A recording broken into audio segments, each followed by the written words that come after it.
Okay, if everyone is ready, we're going to begin with Commissioner Frank Strada will make his official statement. The victim's family will have a statement. They will not take questions. And then the official media witnesses will speak, and you can ask questions of the official media witnesses. Commissioner Strada. Good morning. Following the U.S. Supreme Court ruling and upon consultation with the Tennessee Attorney General's office, the governor determined that it was lawful to carry out the jury sentence of death given to Mr. Black. Therefore, today, by order of the Tennessee Supreme Court, the Department of Correction carried out the death sentence of Byron Lewis Black by means of lethal injection at the Riverbend Maximum Security Institution. Inmate Black was pronounced dead at 10:43. He had no last words. This concludes my statement.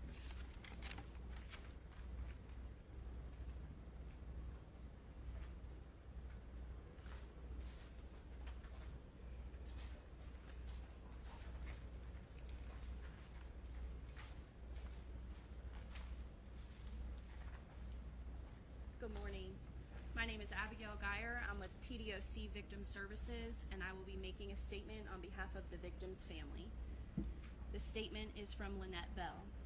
I thank God for this day, a day that was a long time coming. 37 years is too long, and it's not our fault.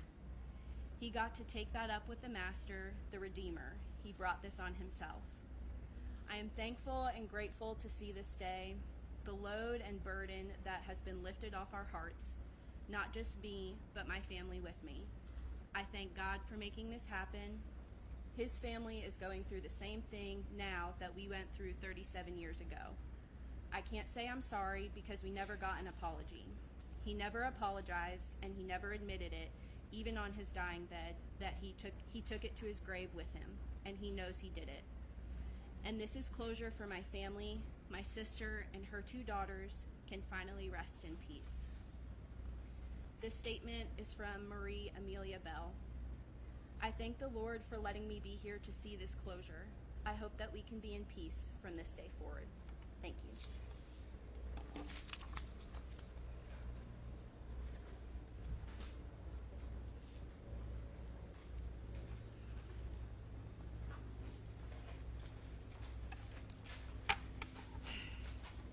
Good morning, I'm Catherine Sweeney. I'm the health reporter at WPLN. We entered into the witness chamber before the execution started and before the curtains were open. That's how the protocol works.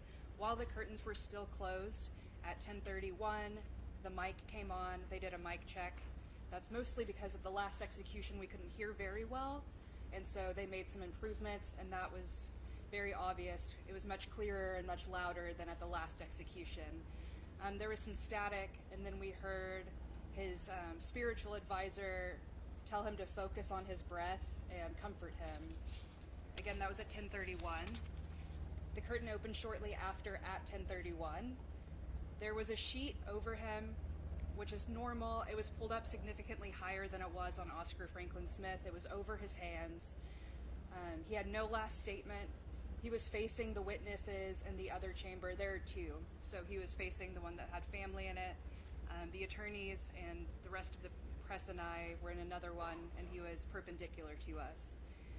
The clergy had her hand on his face and was comforting him. He began breathing loudly and sighing. At this point, if the protocol was followed correctly, the medication would be administered as this was happening through a line coming out of a channel in the wall. He began raising his head and looking around. At 10:33, he was sighing heavily. He told his advisor, "It's hurting so bad," and she said, "I'm so sorry." He was groaning in pain, saying, "whew," a lot. At 10:34, one of the TDOC workers pulled the sheet back some. His hands were revealed. They were taped as they were last time, seemingly with kinesiology tape. That makes it hard to notice if the fingers were trembling. That's sometimes a sign of distress. At 10:34, he was still groaning and raised his head. Again, at 10:35, There was some kind of sound I couldn't make out at 10:35. That could be water or clicking, I'm not sure. By 10:36, he became very still. They put the rock out, or the item, I'm not sure what it is, out at 10:36. That's to imply that the medication has been fully administered and the 5-minute waiting period has started. At 10:38, there was some kind of a mechanical sound. The window closed at 10:41, and the doctor came in and certified death at 10:43. If I may, with your experience with this, the last execution and this one, what were the noticeable differences? Obviously, there's the implant that's different, but it seems like you were noticing some differences in reaction. There were definitely differences in reaction. Oscar Franklin Smith was very vocal. He was talking throughout that moment, criticizing the governor, making a lot of more political statements about the justice system. Byron Black was not making statements. He was not vocal. He was showing signs of distress. Oscar Franklin Smith did not, in our experience. Oscar Franklin Smith wasn't panting or sighing or making any of these kinds of sounds that Byron Black did during his execution today. We'll be taking questions after the rest of us, so thank you. I'm Hope Salmon with Fox 17 News. At 10:14, we got into the room, and it was dark at first. Slowly, we began hearing that there was some murmuring. After a while, we noticed that it was somebody praying. At 10:31, we heard a woman say, "Focus on your breathing." And then around that same time, it was asked, "Byron Black, do you have any last statement?" He replied, "No, sir." The spiritual leader then had her hand on his cheek, and you could see that he was doing a lot of heavy breathing. He was looking up. He seemed to just not really know what was going on, head going back up and down. He was giving a deep breath, and then as his breathing continued, he said at some point, "This is hurting so bad." That was near 10:33. He was doing a lot more deep breaths, and he was letting a lot of sighs like this. He continued doing that for a while, and then around 10:35, I stopped seeing his chest going up and down the way that it was. Then at 10:36, before the spiritual leader started praying again, we saw the rock come out. As the spiritual leader was praying over him, she was praying for his soul. She continued praying for all of the victims. She prayed for his life, and she kind of concluded with the Lord's Prayer. And at 10:43, we heard over the speaker after the curtain was shut that he was pronounced dead, and they closed the curtain at 10:41.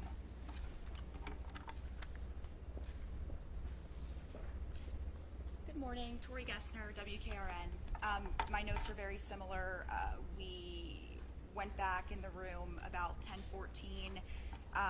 When the curtains were closed and the room was dark, you could hear a lot of praying from the spiritual advisor, not much from Byron Black. At 10:31, the curtains opened and he was lying horizontally with a yellow robe, white sheet over him, strapped in to the gurney. The spiritual advisor was telling him, "Focus on your breath." As he was heavily breathing, multiple times he lifted up his head, kind of like, I don't know what he was doing, lifting up his head. But I have about 3 times where he did that. At 10:33, he mumbled a little and then said, "It's hurting so bad." Let's see what else. Yeah, lots of moaning and huffing and puffing. And at 10:36, the rock was placed. The spiritual advisor did mention the victims by name multiple times in prayer. What else? I totally missed when they asked him for his last words. That's how quickly it happened. And yeah, 10:43, time of death. I will say I witnessed Oscar Smith's execution back in May, I believe, and there were definitely clearer, audible signs of distress from what I witnessed.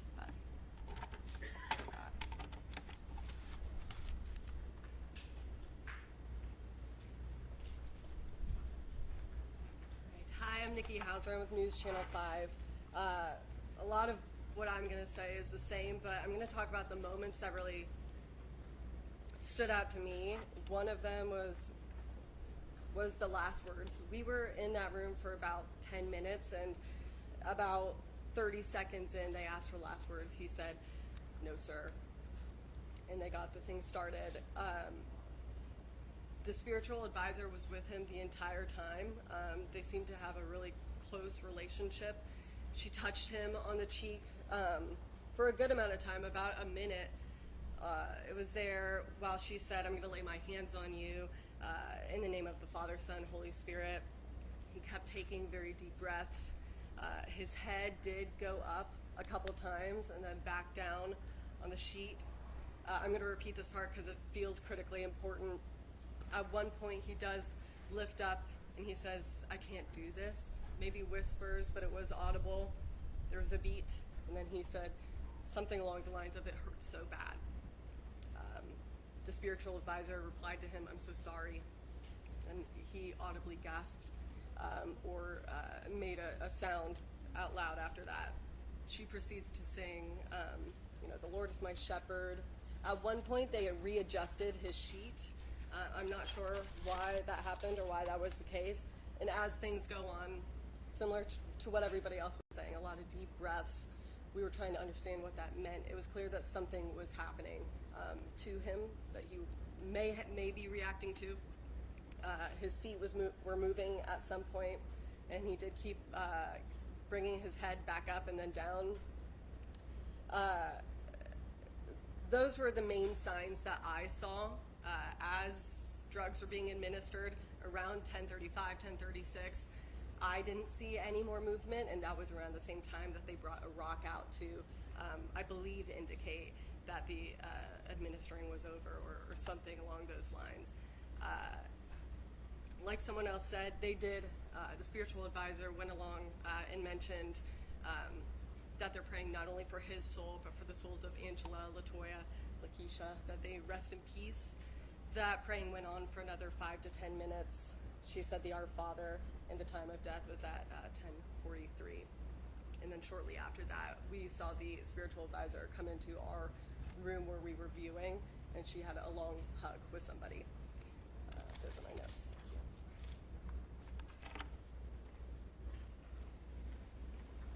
Hi, I'm Kelly Puente with the Tennessean.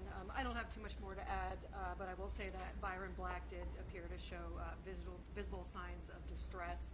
He moaned at times, had deep breaths. At 10:33, he did murmur to his spiritual advisor something along the lines of, "This is hurting so bad," and she replied, "I'm sorry." She was trying to calm him, telling him to take deep breaths. At 10:34, he lifted his head up and appeared and moved back and forth. And around about 10:36, he did appear to lose signs of consciousness.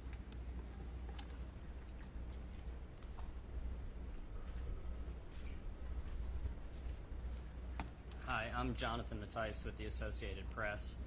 I'll echo what everyone else has said, but just to go over some of my recollections. We entered the execution room, witness room at 10:14. It was dark. We could hear a spiritual advisor praying in the background. It wasn't completely clear what she was saying most of the time. The sound kicked on, and then the blinds were raised so we could view the execution room at about 10:31. The spiritual advisor was standing behind Byron Black, who was already on the gurney, like everyone has said, with a blanket more than midway up his body, the gurney being parallel to how we were viewing the execution. So very quickly, he was asked for his last words, and he responded, "No, sir." The spiritual advisor was continuing to sing, say prayers. A number of times, I would say at least 3 or 4, Byron Black picked his head up, kind of looked around, moved his head around a little bit. He exhaled deeply during several of those occasions. At about 10:33, as everyone else has mentioned, the he just says, "Oh, it's hurting so bad." His spiritual advisor replied, "I'm so sorry, just listen to my voice." Shortly after, he groaned again. By 10:35, his head was tilted towards the spiritual advisor in the other direction from where we were. And after that point, I don't recall seeing Byron Black move again or interact in any way. I will say that how he was restrained, he had what looked like some sort of ace bandage or some sort of brown tape. Can you, that sort of tape. He also had sort of a crossbody black restraint that went like an X across him. Couldn't really see what was going on with his legs and feet due to the blanket being up over him. At 10:41, the blinds were closed, and at 10:43, there was an announcement that he had been declared dead, and someone announced that the sentence had been carried out by the state.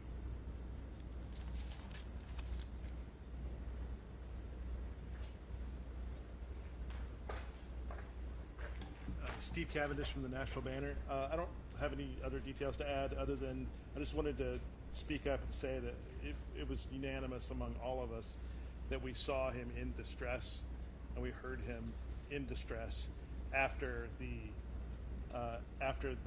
administration of the pentobarbital had begun. Several minutes afterwards, the quotes were, as everyone else has said, "Oh, this hurts so bad, and I'm so sorry."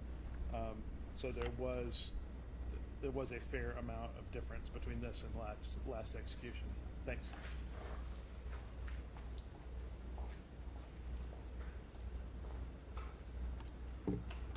Good morning, I'm Kelly Henry, and I'm lead counsel for Byron Black. I agree with everything that everyone said about what happened inside the official witness room, but I want to share with you what happened this morning and what happened before the curtains opened. I was with Byron this morning from about 6:45 until 9 a.m. And then again, we were, the spiritual advisor and I were called in to witness the cell extraction and the strap down and the IV insertion. We had a church service this morning with the spiritual advisor and myself and Mr. Black. She gave us Holy Communion. We read scripture and shared stories. I asked Byron about whether or not he was going to want to give a final statement, and he said, I've always been shy. That's just not who I am. I don't want to say anything out there. But he has some messages that he wanted delivered that I'd like to deliver. He wanted his family and friends to know, and this is a quote, "I love you, and I won't never forget you. All of our relationships have been very special. It was my pleasure in meeting everybody and the way we connected with each other. God bless you, and thank you."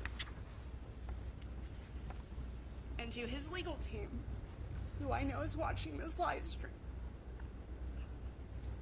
keep doing what you're doing. God gave you a gift. You have power, and I can feel it.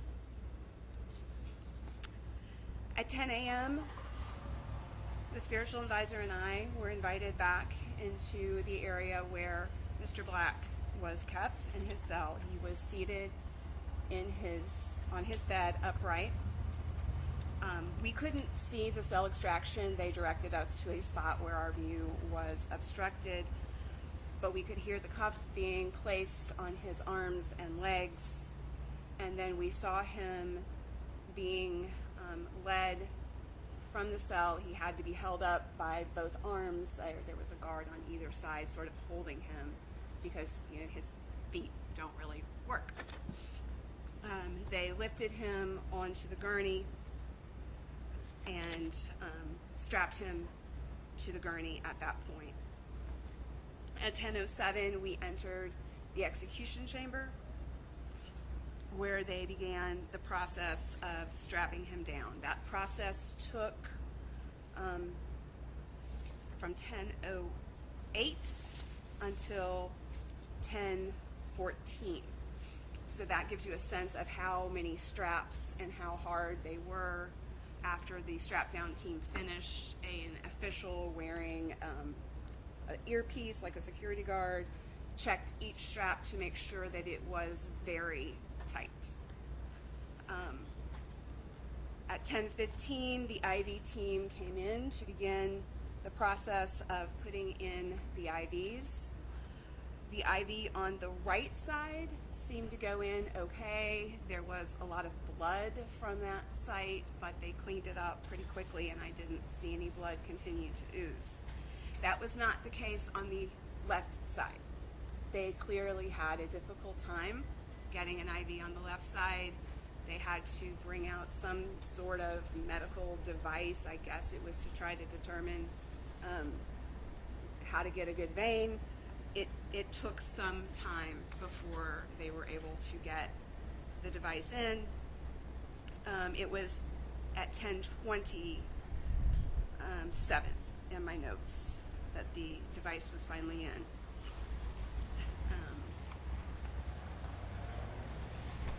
Sorry, and I apologize. It was 10:25 when they finished the second IV. And at some point when they were trying to hand the IV person on the left side, they started to hand her a blue syringe, and she asked for a pink one. I have no idea what that means, but I'm just letting you know. She gave some sort of signal by pointing her finger at 10:24, 10:25, she walked away. And at 10:26, another member of the team wrapped Mr. Black's hands. At 10:27, they put 3 EKG strips on Mr. Black. At 10:28, they signaled that the EKG strips were in place. At 10:29 was when they put the sheet on Mr. Black. His spiritual advisor told him, "You're almost home." At 10:30, they started to tell us to leave the room. I heard the rest of what everyone else said. I heard him saying it hurt so much. I heard it hurt so much twice. I saw his stomach rising and falling. I heard sounds of difficulty breathing. I saw the rock at 10:36. At 10:38, I heard some noise that I thought sounded like breathing, but I just wrote in my notes, long breath sound. At 10:43, there was the notation that, or the announcement that he had been pronounced deceased. I would note that I'm told that in the past they've said no breath sounds, no heart sounds before declaring death. That was not said today. It was just that he was declared dead, and I have no idea if anyone looked at the EKG strips or where the EKG strip would be. It's not in the execution chamber. I was in that room. The strips for the EKG come out through the wall, and so whoever has the EKG tapes and is looking at the strips is not in the chamber. So if the doctor was in the chamber, he wasn't looking at the EKG strips when he declared death. We'll certainly be getting those EKG strips through subpoena, and there will be an autopsy. And I have a formal statement. What happened here was the result of pure, unbridled bloodlust and cowardice. It was the brutal and unchecked abuse of government power. It was the result of a failed criminal legal system that countenanced and even rewarded attorneys who told half-truths and untruths. Today, the state of Tennessee killed a gentle, kind, fragile, intellectually disabled man in a violation of the laws of our country simply because they could.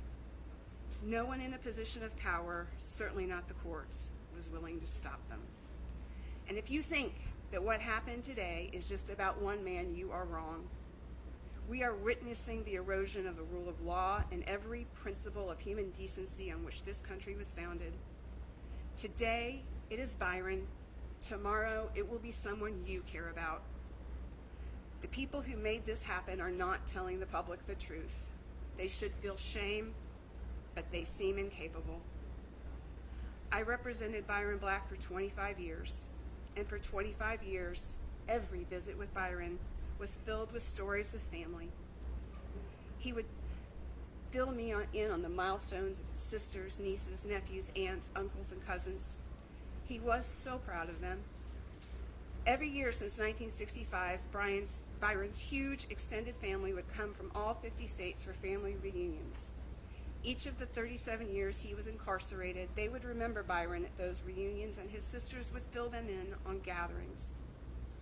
Last night, Byron spoke of the family reunion that he would have with his ancestors in heaven. I asked him what he thought it would be like to see his mom. He said, "She will run to me and pull me in my arms and say, 'Son, I've been waiting for you.'" Byron was a person who cared about other people. He was proud of the fact that he never missed a birthday. Each January, he would take out a makeshift calendar and write down everyone's birthday so that he could be sure and send them a card. His friends in Unit 2, who are hurting so badly today, would help him with this task. Last night, Byron spoke of the birthday cards and how people always appreciated them. "I touched so many people," he said. Then he said, "You have a birthday coming up. I'm sorry I won't be able to send you a card, but I'll be thinking about you." He expressed gratitude to his legal team, all of his supporters, and to the prison staff who had been so very kind to him while he was on death watch. Byron left this world with words of grace, mercy, and love. I wish I could share these sentiments. I do not. The state of Tennessee heartlessly and intentionally traumatized a second family today, a family that matters, a family that is devastated. May God have mercy on their souls. I know he has mercy for Byron. If you guys want to take any questions, if you come to the podium as a group, do you guys want to ask the media any questions first? Yeah. Okay. Jonathan, I wonder if we could talk to you. You have witnessed several of these executions, different kinds of drugs, different times, different methods. What particularly stood out to you in this one more than any other? Sure. So I witnessed an execution in 2018 that was Billy Ray Irick, and that was a 3-drug series. This is a single dose of pentobarbital. So just based on that, the procedures were different. With the 3-drug series that I witnessed, there was one, each of them had a different purpose, basically, and there was sort of a consciousness check at one point where they yelled out "Billy, Billy" to see if he would react to it. I think they tried to like touch the back or touch his eyelashes to see if he would react, those sort of things. That doesn't happen with the pentobarbital because it's one drug administered, and that's pretty much the whole process here. I will say that the spiritual advisor is new to me. I did not witness Oscar Smith's execution. I understand that there was a spiritual advisor there too, but that was new to see that person in the execution chamber as well. And I also witnessed the 2019 execution of Stephen West, and that was by electric chair, which is a totally different process with a different protocol and all of that. In terms of the physical reaction, though, is particularly the lethal injections. What stood out to you? What was different this time than others? Byron Black did pick his head up several times, looked around. He made the comment that it was hurting so bad. That was audible. Those were notable.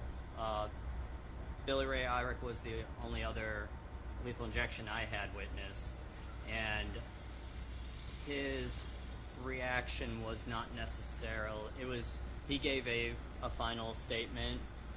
You could see his body moving up and down, and those sort of things. It looked different, but also different procedure, different drugs, and there was a long pause in between executions because that 3-drug series, there were issues with that and accountability measures and that sort of thing. You guys talked about his chest rising and dropping. Were there any sudden jolts, any sudden movements? Was that just a steady rate where his chest was rising and falling, or were there any sudden movements?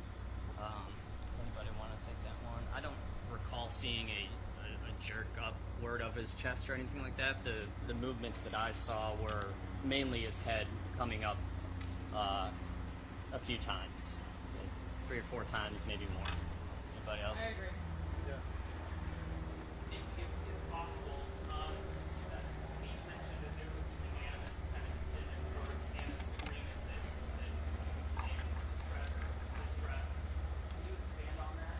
Yeah, I mean, as a witness, we can only say so much because we can't say exactly how he was feeling, but we all did get out of there and speak in a room for about 5 minutes and go over the notes that we all took, and it was unanimous, the notes that we said about his audible gasps, the head coming up. There was clearly something that was going on with him. I wouldn't use the word distress, but we were all in agreement that there was a sort of discomfort that was going on during administration. And you also can't refute the fact that he did out loud say, "I can't do this, that hurts so bad."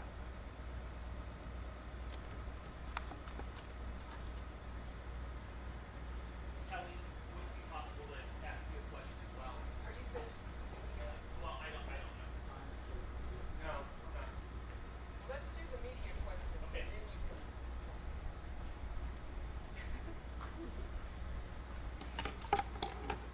Sir, surrounding this execution, there's been a lot of controversy, the main one being the pacemaker. And that's been along the line of questioning whether we were able to tell if he was suffering or not. Can you attest to any potential suffering on the part of the executee? Not really, other than what he was saying. I didn't see any physical jolts or movements or anything that was like uncontrollable besides his head, but I think it seemed like he was doing that purposefully. But yeah, just the huffing and puffing. At one point he was like, whoo, like, it was audible, but. I'd like to talk a little bit about the implant. It was both a pacemaker and a defibrillator. During the medical witness testimony a few weeks ago, we heard that it won't be cartoonish like in the movies where they say clear and do the bump. So I wouldn't have anticipated a jolt if it was activated and it did harm him. The other piece of that too is that the straps across his chest were so heavy and so tight. We really witnessed more breathing kind of from his belly than we did from his chest. It was very hard to see any movement from his chest. His arms were strapped and his hands were taped out so much, so you couldn't. It would be extraordinary if somebody came up out of that position. We couldn't really expect that, so we were really just sort of relying on his comment. Would you like to say anything about that? I just agree with what everyone's saying. I mean, you can't speak on behalf of what the person's going through because you don't know what's going on in their mind, but the way that he was strapped down and the way that there seemed to be a gloss over on what I could see in his face, if someone were to be in pain like he had said himself that he was in, I would imagine that they would be trying to lift their heads and maybe get more comfortable if they were uncomfortable for sure.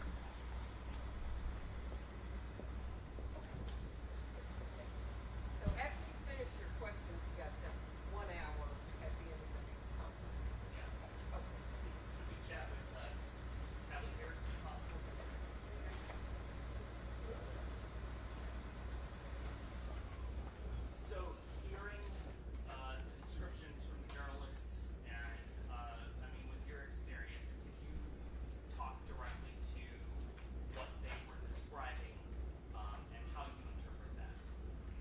Sure, I interpret that my client was tortured today, right?